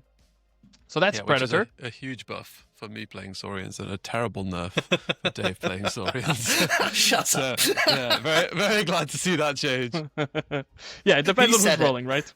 But yeah, other than that, yeah, like I said, Saurians are staying very much the same, let's say. So they still have a Supreme Predator buff, which before was called Primal Roar. Yeah, one of the Primal things Roar. is when we went with the renaming of the rules, one of the things that I wanted to do was to create sort of patterns in how rules are written so that when you look at the rule, you can already know what it does without having to read the rule. So, for Yeah. example, if you have a rule that triggers on a 6, if you have a supreme version of that, it just means it triggers on a 5 and a 6. So, that's for example, interesting. Predator, you have Supreme Predator. We had before Reanimate, right? Supreme Reanimation. You have a rule called Vicious. It's gonna be called Supreme. I don't remember if it's called Supremely Vicious or if it's called Yeah. Supreme Viciousness, but it's one of those, right? So if it's Supreme something, you know, oh, that's what it does. So every time it's a buff, you know, oh, okay, one friendly unit within 12. Every time it's a mark, you know, it's one enemy unit within 18 inches, and friendly units get something against that. A debuff, one enemy unit within 18 inches gets a debuff. An aura, it's always this model and its unit, and so on and so forth. So Yeah. the idea It's for me is making that the language intrinsic, right? yes, it's making It's- it consistent so that Yeah. you can just read an army list and be like, oh, okay, I know that keyword, I understand it, I don't need to go further. Not just that though. I understand the language of the game, so I don't need to go further. Like it's not just the keyword means this. It's saying that if I said to you the keyword is banana, I know what banana does, but now I can use natural language to say this is a supreme banana, and you're like, well, I know how banana works. Yes. So supreme bananas on 5s and 6s. Like Yes. yeah, it's developing it beyond knowledge of keywords into knowledge of language and just making it feel natural. And by making something feel natural, this is back to the accessibility part. It all feeds in. It's good. Yeah, this is fun. Okay, yeah, and otherwise, honestly, the star hosts are not too different. So yeah, you have Supreme Predator, you have Predator.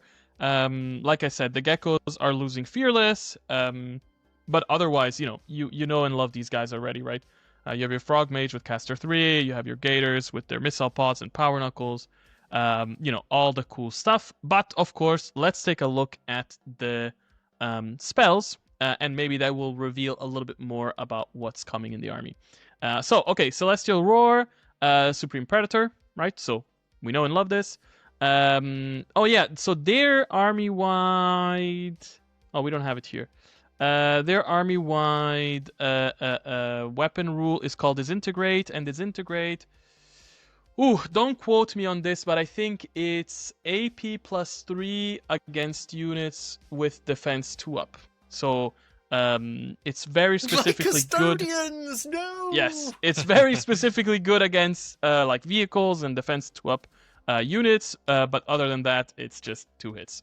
So that's Serpent Comet, Fateful Guidance. Yeah, actually, I don't know if you noticed, but like we have actually made all the spell names a little bit longer and more make a bit more sense, because before flavor. this would have just been called Fate, and this would have just been called Comet, and this just Roar. And so I was like, okay, let me give you a little bit more. Tell me you like- haven't taken away drugs and pain from Dark Elves. I can Supreme drugs. check. You know what? This is kind of funny. So let me double check. I can tell you Tano's what in it the is. editor now, just like, oh no, quick, give the kids the drugs again. It's called Crippling drugs. the drugs are called raiding drugs. Oh, we're still there. Okay, And the pain spell is called Holistic Pain. nice. Okay, Nice. okay. We've still got pain and drugs in there. That's good. Yeah, they're still there.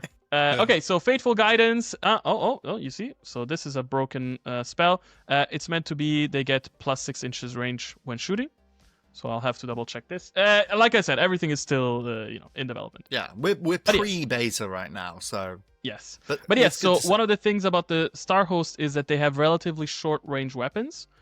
So like their pistols are 12 inches, even their carabines are 18 inches. If you use this spell, suddenly, your pistols can reach further, but also your carabines can reach further. The missile pods can reach further, right? So it can be good to shoot your enemies at a distance. Nice. Cyber Blaze, it's one model, takes 4 hits with AP1. Poison Mist. So Poison Mist, interesting. You pick 2 enemy units, and friendly units get so this is a mark, right? Enemy units get Bane, which is poison, against them twice. So basically, you pick 2 enemies, and that's double poison against them both times, which can be pretty powerful. And then Piranha Curse is just 12 hits. This is good against like infantry. All right, lay it on me. Give me your opinions. Harvey, talk to me about this. Like, this is some more stuff. See, there's more of the same in application, like the Supreme aspect, but what are you thinking? Yeah, I mean, I think, well, so with the spells, it's another interesting thing, right? So you look at Poison Mist, and, you know, if we were reviewing that spell on its own, I would say that, well, I don't think Bane's a very powerful mechanic. However, in the context of Saurian Starhost perhaps having something like Disintegrate, which is like high AP against like 2-ups, all of a sudden, that's a great combo, right? Everyone knows that high AP and Poison is extremely hard to resist. So I think stuff like that is good to see, right? Like the more the spells like bounce off, play off the rest of the army, the more you feel like you're playing like a cohesive army, which I think is great. I think also, like you said before, Saurian Starhosts were in a pretty good place before, right? They were kind of like, they had the army-wide rule, right? They had Predator, right? So, and they had, you know, Supreme Predator as it is now, or Primal Roar as it was then. So they were kind of already in a position to receive a lot of these like smaller tweaks and keep what they were originally a little bit more intact. Which, yeah, I think it's good, right? We just literally got off the back of doing our Saurian Starhost review, and it's a fun army, right? So I think getting a whole new batch of spells, and given the context as well, they have caster 4s, it's fun to see 6 spells there, which I think have their own applications and have their uses compared to some of the currently existing spells where you go like, well, really, I'm probably casting 2 of these, and then I hope the rest of them are bad spells because then my casters are cheaper. It's better to see this like bigger flexibility between the spells, so you're actually excited to be casting them. One of the things that I'm trying to do also is to make attack spells a little bit weaker now. Especially when they're like at a lower level, because right now, so spells essentially break Balval, right? It's just an additional attack layer on top of all your regular attacks, and so I wanted to tone that down a little bit, and also to make your buff spells a little bit more, you know, tantalizing, so that you're not just always going for the attacks. Yeah, which I think is good as well. That kind of like helps solidify the differences between maybe a caster 4, who's like going to be blowing your enemies up, to a caster 3, which maybe is a mix of support and damage, and then caster 2, you start to really pull back to like, okay, well, this is more of a supporting caster style, which I think is also more interesting. So yeah, happy to see all these changes, really. Sad to see the Frog Mage down to quality 3, though. What's that about? Oh, yeah, we can talk about it. So there are some bigger changes across the game that are happening. One of the things is I'm reducing the amount of units that are like quality 2 up, because like especially when it comes to interacting them with army-wide rules and stuff like that, when you just have a bunch of 2 up units, no matter what army rule you give them, it's like they're already kind of at the best, so you cannot really buff them that much. So we're generally reducing the access to 2 up units. I think the only 2 up units that are remaining are really like the avatars of war and stuff like that. Like it's those really, really legendary models where it's like, look, this is a god. Fine, you'll be here as a god, you know. But otherwise, yeah. Also, I wanted to make sure that because one of the things that's also being removed from the game is I know what you're going to say. It's going to break my heart. Advanced tactics. Yeah, advanced tactics is going. So any rule that was just like pick a unit and it moves, that's being replaced. But also we are removing. There were these kind of like guard, private guard or whatever they were called rules. And those are being removed, and so the Frog Mage has also been adapted to better fit into a unit of elites, which is meant to be his pairing, his, or hers, or its. And actually, another thing, which, you know, that's a whole other conversation, is swarms are getting slightly, let's say, nerfed. I did notice swarms. Yeah, we are removing stuff like morale mitigation from swarms. We're removing stuff like ambush from swarms, and we are upping them to quality 5 up to increase their cost a little bit. Because the idea is that like we want you to keep using swarms as, you know, a nice tactical way to like block enemies or, you know, harass and stuff like that. But we don't want it to be like, oh look, it's this 35-point unit that I can spam and just win the game. They're so cheap. They're too good not to take so often. Like we said this last week in our Saurian review. We've said it before in many different places. They're so accessible. I think that's a pretty damn solid change just making them that bit more expensive, but not in a game warping way. They're still relevant to the game, they're still fulfilling their role, they're just doing it a little bit less well, and they were gold star standard before. That's really good to see. Yeah, we often talk about the cost of an activation, which is not something that's necessarily accounted for. Like a unit has an activation built into it, right? But it's costed on its stats. And swarms were at the point where like it didn't matter what their stats they brought, because they brought so much more and they were an activation, right? You would buy them just for the activation, let alone like what they actually brought along with them. So yeah, really glad to see a change of style of balance, I guess, or style of approach to swarms. Oh, that's so exciting. There's so much to unpack there that I can't wait to get into with the beta. That I feel like we've really kind of just like kept a little bit of a damper on Harvey. I'm really excited for when we get into all of this, just being like, Harvey, talk, and I get to sit here, sip my water, make too much noise for whoever's doing the editing, and let Harvey go absolutely wild. Yeah, I mean, this is also just scratching the surface, right? And I have to say, like, I'm excited that these changes are happening so that once people buy like the box, they're already in the box. So they get all the cool stuff and they get all the cool army-wide rules. And you can start off into, if you've never played OPR before, because the idea, of course, is that these boxes are going to be in stores, right? So if you pick up the box at a store and it's your first entry into OPR, it's already got that cool layer of like, you know, the theme and fun and armies feeling different. Yeah. To ask you to do one thing further, the second hero model in the Robot Legion's army is an Overseer. Can you share with us what the Overseer rule is? I mean, as always, you can always give your guys whatever rules you want. Yeah, of course. But I will give you a little preview.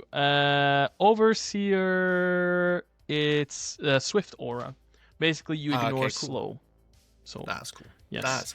But the guy that you're looking for is, well, not the guy, but what you're looking for is something called Rapid Reassembly, which is the reanimation aura. I was fishing. I was trying to find that. But there's another one. It's a new guy called the Stoic, and the Stoic is the no retreat aura. Yes. That's going to be... I'm so interested to see how that trickles down into the wider game, because it was something you said is a big step away from the no retreat army-wide rules, putting it onto a hero aura. Like, that's something that's going to be quite crunchy to find out if... I want to play it and see, do I find it inviting or appealing to build an army with those auras in? Or am I going to be going casters are way more appealing because I've got the boost and the marks in there? So, yeah, that's going to be fun. Look, we can talk so much. We could talk for hours. We've been here for a couple already. Before we sign off, I want to just open the floor a little bit more. I want to go first of all to Harvey. So, Harvey, let's get our critical head on for a moment. We've just seen 2 armies that are coming out in Broken Truth. We've seen the rules. From what we've just talked through and seeing some of the first applications of those 7 points that Tano spoke about, where are you in your headspace right now for... obviously, it's overwhelming, but do you have any immediate, tangible thoughts on the shape of the game? I think that the thing that I'm most excited about, to be honest, is the minimum 5 auras on every army. I think one of the big things that GDF has always felt like it's missed, and one of the things I really loved about Fantasy, was that you would look through your heroes and look through auras, and then you'd have heroes leading units because they gave cool buffs. But GDF really was lacking in that, right? Like, most of the time, you know, we say in all our reviews, we're looking for like a 40-point hero. Otherwise, we're not really bothering. Because most of them are like these like bigger guys who don't really do much, but like adding a bunch of auras to them is going to make list building so much more interesting. So I'm super excited about that. I think every time we see one extra thing about this update, it adds an extra layer to the whole thing that makes the whole thing much more complicated. So, I mean, like today, what we've seen, like maybe 3 of those layers. We've seen like spellcasting, you know, heroes, and then the army-wide, and then the buffs that we've seen. I can only imagine what it's going to look like when we have 7 of those, right? Like when we have all 7 of them stacked up on top of each other, there's going to be so much interaction, so much depth to it that I think is super exciting. And as mentioned, all entirely opt-in, which is great for new players, but it's also super great for list builders, right? Like what I love about this game is that you can just open up your phone and you can start building a list, and you'll just land on a different list every single time, and you'll find a different interaction, right? And you'll start to build these like more interesting ideas, and then you'll combine them together, and then you'll finally get the minis for them, and you're so excited to bring them to the table. So all of this stuff just adds into more of that, which I absolutely love. So yeah, super, super excited about like really getting my teeth into this thing and recording, 300 hours worth of videos talking about it. We're going to lose our little minds. Yeah. Like it's interesting you say that about the list building side of things, because when we were prepping for UKGE, a couple of times I think we hit on the same list plus or minus 1 unit, right? We were so close. And people have said this before, and shout out to you people in the comments, thank you so much. You love it when we disagree, and we are not going to agree on a damn thing moving forward. This is going to be a whole new world, which is amazing to say when the core game isn't effing changing. This is just going to be, it's going to be such an exciting new place to be. Well, thank you very much. Now, Tano, I obviously don't need to give you too much of a platform to say it here, but if you could give a 30-second message about the upcoming rework, what do you want to do? What is it you want to say to people? Hey, get excited about ... What do you want to say there? Oh, about all of it. It's all exciting. It's all exciting. I think don't focus on the past. Focus on the future. We are trying to make sure that the point costs remain as equal as possible. Of course, it's going to be tough in some ways, but yes. So we want to basically make sure that, like, if you built an army, it's not going to suddenly be like, oh my god, like, I'm missing 1,000 points, right? Or I have 1,000 points too many. But I think, yeah, don't think about the past. Get excited for the future. Look at all the new possibilities. Yeah, every unit in the army, maybe not every single unit, but most units in your army are going to have, new marks and new special things. And we didn't even look at the specialties for these armies. So, like, there's a lot of stuff there. Yeah, get excited about it all. There's so much to unpack that we can't get through, and when you're there on the stream and you're like, hey, we've been going for 2 hours, it's like, yeah, we could go for 6 more. This is the sort of stuff that just gives us the juice and the gas. I didn't get to say it, actually. It's really funny that you talk about how much we can talk about it. When Harvey and I started playing OPR with a couple of other mates, we had a WhatsApp, a group chat, and we'd call it the Monday podcast, because we'd finish our weekends and start thinking about OPR and stop. We wouldn't want to work, so we would send each other hours of voice notes. And honestly, I feel like mine and Harvey's WhatsApp chats are about to become really data heavy because of how much we've got to talk about. Brilliant. Well, look, Harvey, thank you, but I get to talk to you every day. Tano, thank you so much for joining us for this. This has been such a pleasure and so much fun. I hope you've enjoyed chatting with us. For those of you at home, of course, thank you for sticking with us through this incredibly exciting video. To sign it all out, beta is coming, get hyped. Broken Truth is coming, get your friends involved. There is never been a more exciting time to get into OPR, and Broken Truth is going to be your way to do it so excessively. Literally Christmas Day, unpack your box, roll out the map. We didn't talk about it. 6 different intro scenarios. There's a short little plug for a guy I've never spoken to. Chris at Good Enough Gaming recently did a review about how to get into a game and the way to do it, and that exact structure was hailed by him as being one of the best ways to play. It is nothing but gas and all excitement for you at home when playing your OPR, and I think at that point we're going to round it out. I've been Dave, he's been Harvey, and for the first time he's been Tano on Don't Think Just Charge. Thank you everyone, and we'll see you in the next one. Thank you.